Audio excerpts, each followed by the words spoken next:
उत्तर प्रदेश के एक छोटे से गांव बरवा की गलियां बहुत प्यारी थीं। सुबह होते ही जब सूरज की किरणें कच्ची दीवारों से टकराकर चमकने लगती तो ऐसा लगता जैसे पूरा गांव सोने की चादर ओढ़ चुका हो। बैलों की घंटियां, चूल्हों पर उठता धुआं और औरतों की हंसी ठिठोली, इन सब के बीच गांव की जिंदगी कितनी सहज और सुकून भरी लगती थी। इसी गांव में एक लड़की रहती थी, सीमा। उम्र लगभग 17-18 साल, आंखों में सपनों की चमक और चेहरे पर गांव की मिट्टी की मासूमियत। हर रोज वो सुबह सुबह खेतों के बीच से बनी पगडंडी पर चलकर स्कूल जाती थी। उसका सपना था पढ़ लिखकर गांव की और लड़कियों को भी शिक्षा की रोशनी दिखाना।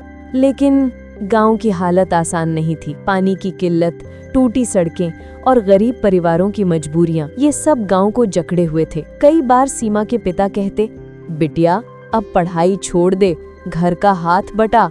लेकिन सीमा हर बार मुस्कुराकर जवाब देती, बाबा बस थोड़ी और मेहनत, एक दिन मैं इस पगडंडी को रोशनी के रास्ते में बदल दूंगी।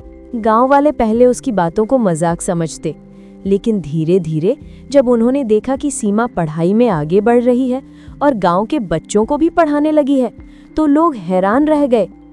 शाम होते ही वो पेड़ के नीचे सब बच्चों को इकट्ठा करती, उन्हें कहानियां सुनाती और पढ़ना लिखना सिखाती। एक दिन गांव में बाहर से कुछ लोग आए।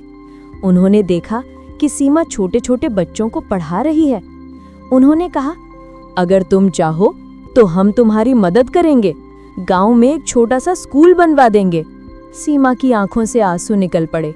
ये वही सपना था जो वो बरसों से देख रही थी।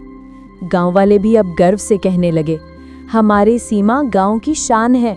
कुछ ही महीनों में गांव में छोटा सा स्कूल बन गया। अब बच्चे पगडंडी पर चलते हुए सिर्फ खेतों तक नहीं, बल्कि उज्जवल भविष्य की ओर जाने लगे। गांव के बुजुर्ग कहते, इस पगडंडी ने आज सच में अपना वादा निभाया है। और सीमा, वो सिर्फ एक लड़की नहीं रही, वो पूरे गांव के लिए उम्मीद की किरण बन गई।